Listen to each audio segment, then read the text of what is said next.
Salam jumpa dan salam budaya teman-teman semuanya. Bertemu lagi dengan Berita Teater. Seperti episode lalu, di episode kedua ini kami mengundang kembali Mas Eko Santosa atau Mas Eko Ompong untuk berbicara persoalan teater dan segala seluk-beluknya. Ngeri ya? Oke. Seluk-beluk.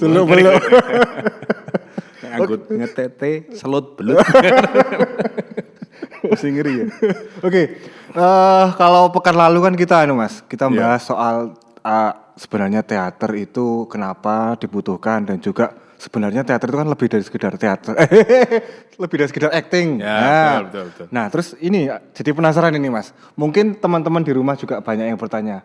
Sebenarnya teater itu bisa jadi mata pencaharian enggak sih Mas? Apa tiga? Intinya untuk mencari duit ya? Iya. Bisa Mas. Mau Silverman aja bisa. Oh iya. Bisa. Orang ngamen cedik aja bisa. Cuma gini-gini aja itu bisa. Bener. Masa teater nggak bisa. Jadi intinya bisa. Jadi kalau ada yang sampai mengatakan misalnya jangan jadi pemain teater nanti kamu sulit. Nah itu kan menghina Tuhan juga. Kok bisa? Ya karena kan semua pekerjaan pasti akan dapat rezeki dari Tuhan. Oh iya. Apapun jenis pekerjaan itu. Bener.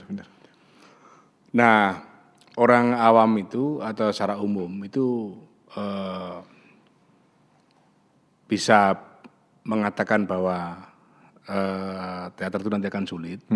Itu karena bukan persoalan wawasan Mas, tapi juga karena budayanya memang seperti itu. Maksudnya begini, kalau misalnya ya saya orang Jogja atau orang Jawa Tengah lah misalnya, itu melihat pemain teater kan kayak pemain ketoprak. Semua orang kan bisa seperti itu. Dan kalau main ketoprak itu modelnya sistem tanggapan, ya gimana mau cari duitnya? Artinya ada sih duitnya, bukan, tapi nggak banyak gitu, karena prinsipnya tanggapan. Nah di kita seni-seni pertunjukan itu kan dulu sifatnya tanggapan. Tanggapan itu kan artinya kalau ada yang nanggap. Kalau nggak ada yang nanggap gimana gitu. Nah padahal kalau yang di kita, yang di modern, seni modern itu sistemnya kan produksi. Ya kita nggak nunggu tanggapan, kita bikin acara, bikin sesuatu, lalu manggil penonton, kira-kira begitu.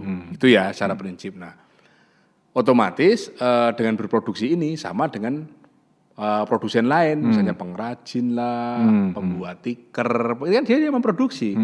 Dan kalau ditanya ya belum tentu ada yang beli juga, tapi dia sudah berproduksi, membuat dan dia jual. Nah, dengan membuat dan dijual ini, maka logikanya teater bisa menjadi mata pencaharian seperti orang mencari ikan. Kan mencari ikan itu hanya ada dua peluang, atau dapat ikan atau tidak.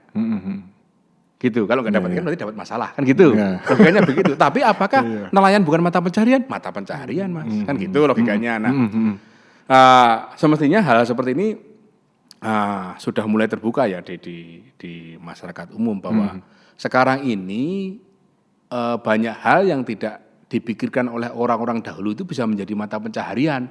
Contohnya gamers Mas. Oh iya. Ya, orang nge-game itu dulu pasti dimarahin bapaknya mboknya mesti nesu. Oh, game wae. Lah ngopo to, Mbok? Lah aku urung nge-game.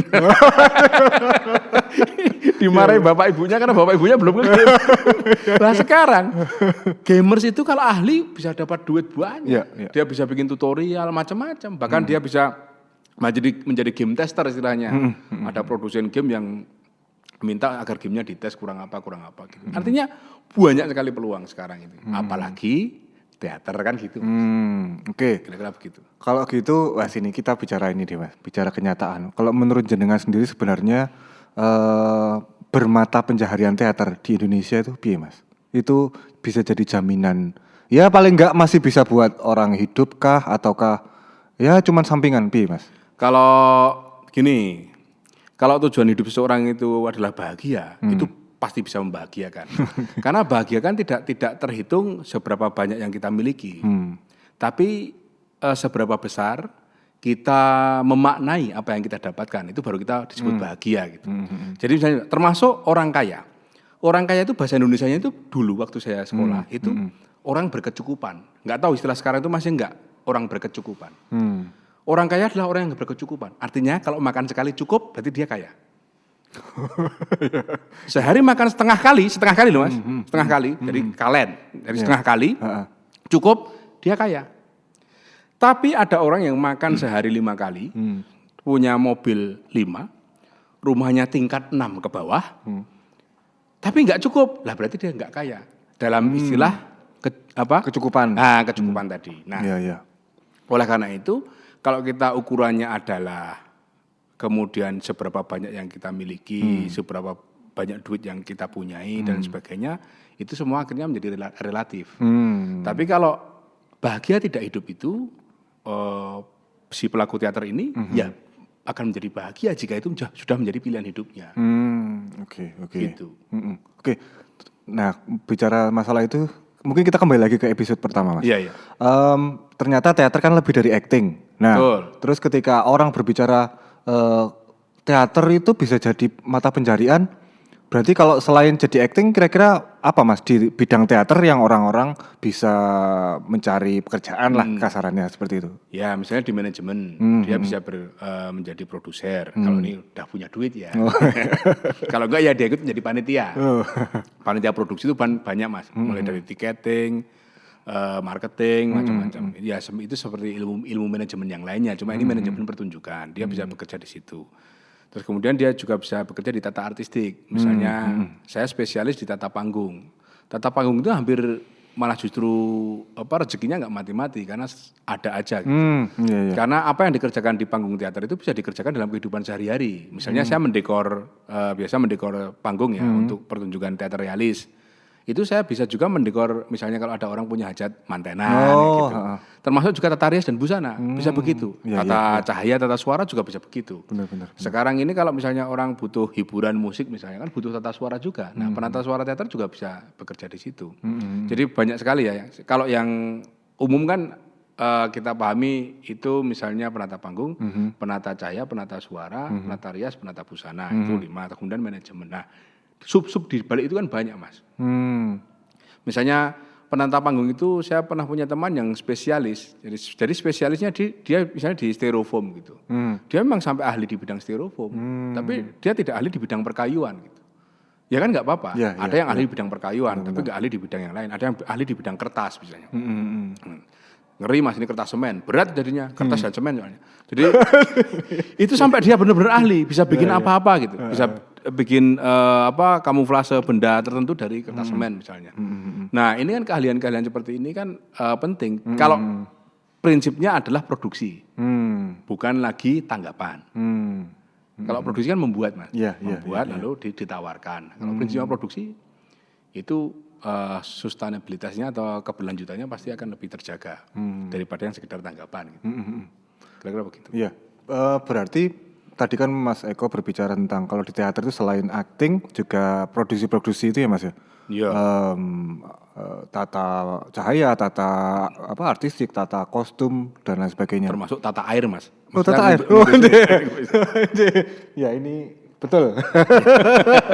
Tata kebugaran ini ya, Mas.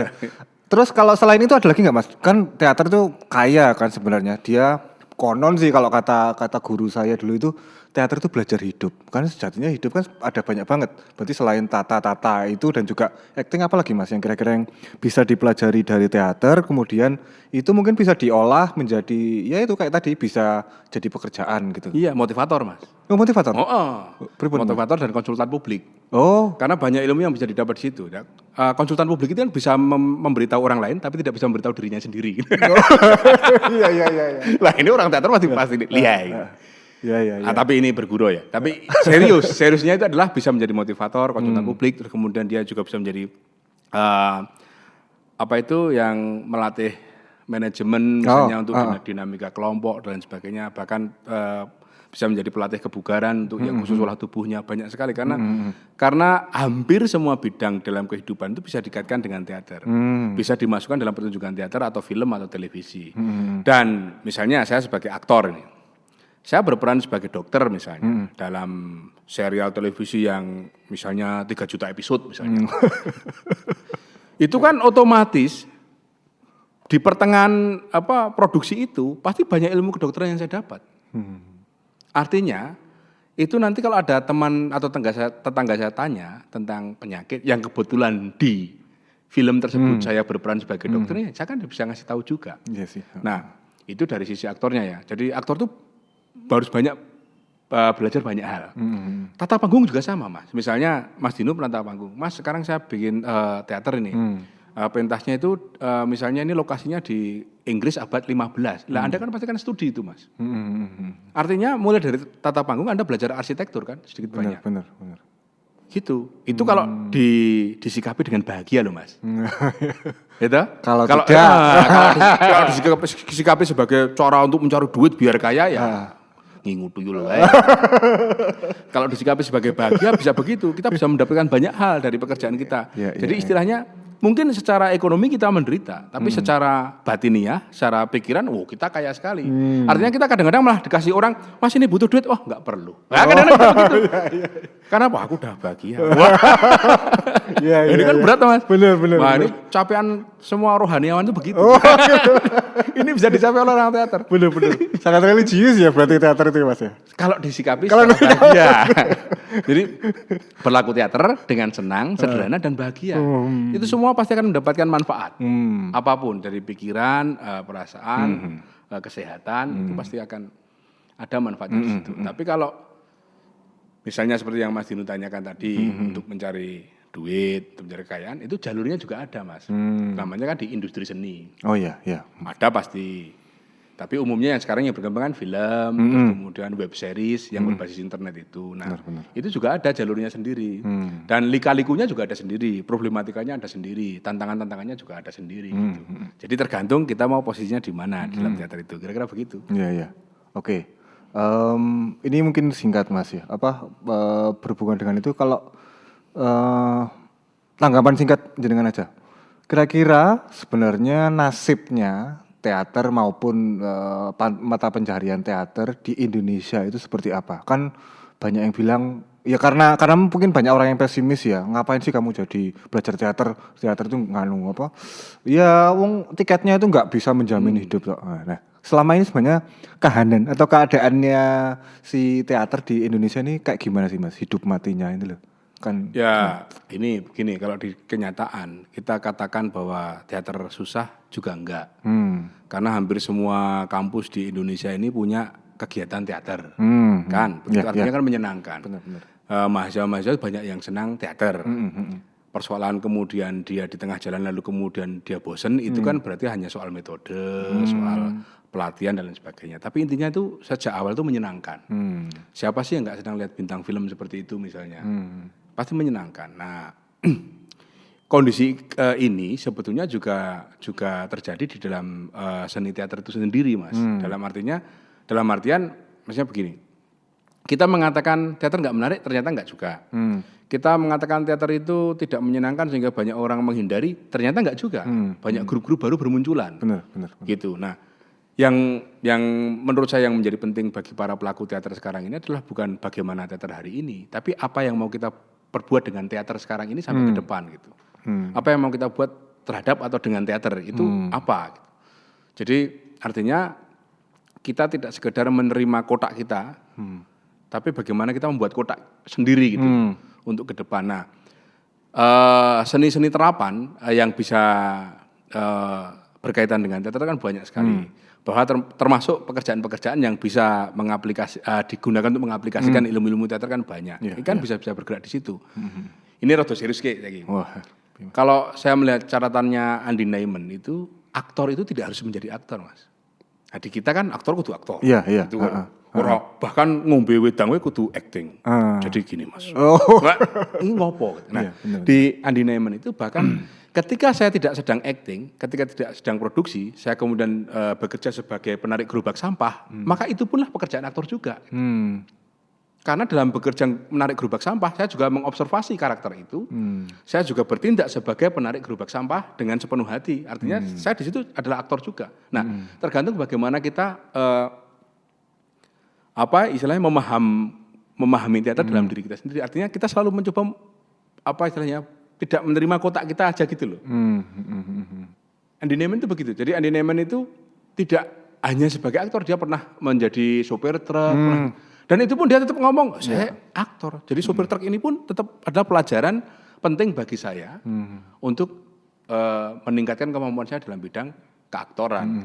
Jadi kalau di kita itu kan saya dengar-dengar ya, semoga tidak terjadi beneran.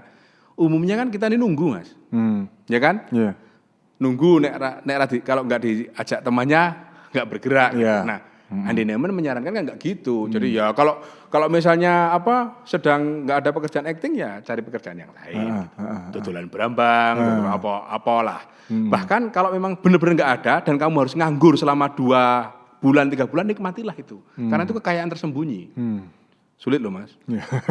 Orang kaya dan sibuk itu mencari waktu untuk nganggur itu sulit. Jadi berbahagialah ketika kamu nganggur. Jangan tidak. Berbahagialah ketika kamu nganggur. Wah, itu tagline-nya hari ini ya. Oke, sepertinya banyak sekali yang ingin dibahas, apalagi itu menarik Mas, masalah bagaimana berteater di kehidupan toh, banyak yang jadi sopir truk kayak tadi Andy Newman. Andy Neyman. Oke. Mungkin nanti di episode berikutnya teman-teman mungkin penasaran siapa sebenarnya Andy Neyman. Mungkin nanti akan kita bahas lagi dan bagaimana aplikasi teater dalam kehidupan sehari-hari ada hubungannya dengan hari ini. Mungkin juga teman-teman kalau penasaran masih ingin menyampaikan pertanyaan lebih lanjut soal teater, teman-teman nanti bisa berkomentar di kolom di bawah ini atau nanti ngeklik link seperti biasa di arah sini ya. Nanti akan ada di sini, silakan diklik. Teman-teman bisa klik sana, nanti ada form yang bisa teman-teman isi, nanti bisa teman-teman mengajukan pertanyaan apapun yang berhubungan dengan teater, apapun. Nanti kalau memang ada kesempatan nanti akan berusaha kita bahas. Oke, mungkin itu dulu Mas untuk hari ini. Terima kasih teman-teman atas perhatiannya, semoga obrolan hari ini bermanfaat. Terima kasih sekali Mas Eko atas sharing ilmunya. Kita berjumpa lagi di episode ketiga. Sekali lagi, Berita Teater ini adalah sebuah tempat di mana teman-teman bisa bertanya, bisa mendiskusikan persoalan teater sesuai apapun yang ingin teman-teman inginkan tanyakan. Oke, demikian kita berjumpa lagi di episode berikutnya. Salam budaya.